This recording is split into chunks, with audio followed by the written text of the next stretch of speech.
Bonjour, bienvenue dans la série sur l'énergie du vide. Donc on va passer maintenant au quai de la relativité générale provisoirement pour passer à l'effet Unruh. Alors, considérons deux repères par rapport auxquels on note les coordonnées des différents points, événements qui se produisent, etc. O, l'origine du repère, et R, le nom du repère. Et considérons un autre repère. On peut noter X', Y', R', O'.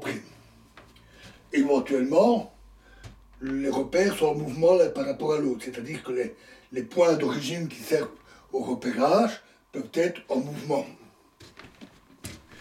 En relativité restreinte, on passe des coordonnées et de tout ce qui peut en dériver, tout ce qui peut s'exprimer avec des coordonnées d'un repère à l'autre à l'aide des transformations de Lorentz. Du moins pour des repères dits inertiels, c'est-à-dire en mouvement à vitesse constante les uns par rapport aux autres. En général, on travaille toujours avec ces repères-là, en relativité restreinte. La théorie quantique des champs est une théorie relativiste, et on fait de même. Le vide quantique est ainsi un invariant de Lorentz. C'est-à-dire que si on prend l'état du vide quantique et qu'on applique une transformation de Lorentz, on retrouve le même état, le vide quantique. Ce qui peut paraître logique. Quel que soit le repère dans lequel on fait la mesure, pour un état de vide quantique donné, ça reste le vide quantique. Mais tout change quand on utilise des accélérations, c'est-à-dire des repères qui sont accélérés. C'est aussi plus compliqué. Et les transformations de Lorentz, d'ailleurs, ne peuvent pas s'appliquer, ou du moins pas de manière aussi facile. C'est nettement plus compliqué. Pour les états quantiques, on doit utiliser des transformations qui sont plus générales et qui sont appelées les transformations de Bogoliubov. Ils disent que psi prime plus égale alpha psi plus bêta psi moins, psi prime moins égale gamma psi plus delta psi moins. Alors, qu'est-ce que ça signifie tout ça? Alors, les alpha, bêta, gamma, delta, c'est des coefficients. Et le plus et les moins se réfèrent aux états d'énergie positive et d'énergie négative. Et le prime désigne l'état mesuré dans R', et les autres, l'état mesuré dans le repère R. Pour le même état physique, bien sûr. C'est simplement l'expression de l'état qui change en fonction du repère considéré. Les coefficients alpha, bêta, gamma et delta se calculent à l'aide du changement de repère qui est considéré. Si R est un repère inertiel et que dans le cadre de ce repère, on n'a que des états d'énergie positive,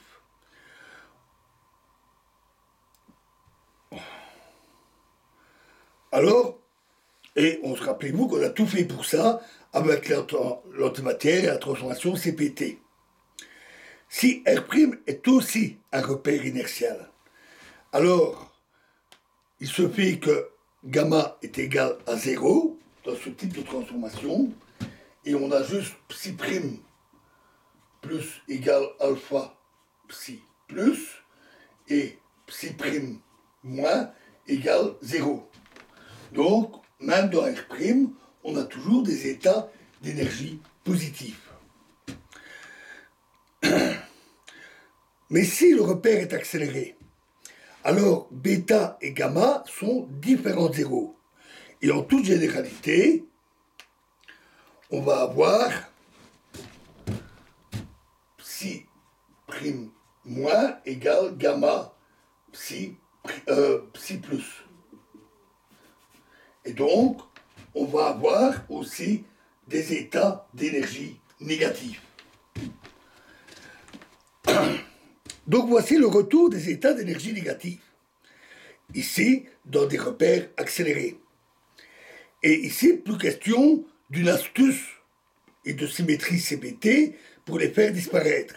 On peut en fait avoir aussi bien des particules d'énergie négative que des particules d'énergie positive, des antiparticules d'énergie négative. Et cela est lié d'ailleurs au fait que, bien qu'on avait fait disparaître nos états d'énergie négative, dans les équations, comme l'équation de Dirac, les états d'énergie positive et négative restent couplés. Il n'est donc pas surprenant, dans certaines circonstances, comme les accélérations, de voir ressurgir des états d'énergie négative. Alors ça a des effets curieux sur l'état du vide. Alors pour le voir, considérons l'opérateur de nombre, n, tel que n0 égale 0, n1 égale 1, n2 égale 2 fois 2, n3 égale 3 fois 3, etc. Donc, en fait, cet opérateur n est appelé opérateur de nombre. Il donne le nombre de particules qui correspond à l'état. 0, 1, 2, 3, etc.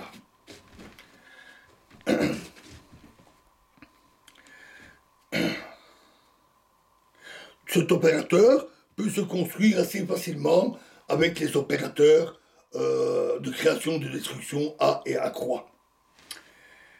Alors considérons la transformation de l'état du vide dans une transformation vers un repère R' accéléré. Alors on va avoir 0 moins plus 0' pardon, égale alpha 0 et 0, 0 plus et 0' moins égale bêta 0 plus gamma pardon. Et l'état complet est une combinaison de ces états. Et un calcul précis montre alors que n0', l'état mesuré dans R', est différent de 0. C'est-à-dire que l'état transformé contient des particules. Ce n'est plus l'état du vide. L'état du vide dans R' ayant alors correspondant alors à une situation différente. Voilà qui est une grosse surprise. Selon l'observateur inertiel ou l'observateur accéléré, le même état physique est vide ou non vide, selon celui qui le regarde. Donc c'est vraiment étonnant. Le vide n'est donc pas quelque chose de strictement absolu. Si on fait un calcul complet, ce n'est pas trivial, hein, il y a pas mal de détails, on trouve que pour un observateur accéléré dans ce vide, il perçoit un rayonnement thermique. Donc il est baigné dans un rayonnement thermique. C'est l'effet Unruh. La température de ce rayonnement est donnée par T égale A sur 2 pi K. Il faut restaurer aussi les constantes C et H qui avaient été posées à 0, mais j'ai un peu la flemme de faire ça. Mais sinon, c'est en unité où C et H sont égales à 1, c'est A sur 2 pi K, où A est l'accélération et K la constante de Boltzmann. C'est la température de Unruh. Unruh, ça s'écrit avec un H à la fin. Unruh. Comme ça. Même pour des accélérations énormes, vraiment énormes, cette température est infime, vraiment infime. Et d'ailleurs, on n'a jamais pu la mesurer expérimentalement. Toutefois, la théorie marche très bien dans tous les cas non accélérés. Ça serait étrange qu'elle échouerait dans le cas accéléré. Donc voilà déjà un phénomène étonnant concernant le vide. Le vide est considéré comme vide ou non vide, suivant l'observateur. La prochaine étape va consister à passer à un phénomène équivalent en présence de la gravité, de la gravitation. C'est l'effet Hawking. Mais pour cela, il va nous falloir faire un petit détour pour présenter un petit peu les trous noirs. Et ça, c'est ce que nous verrons dans la prochaine vidéo. Je vous remercie.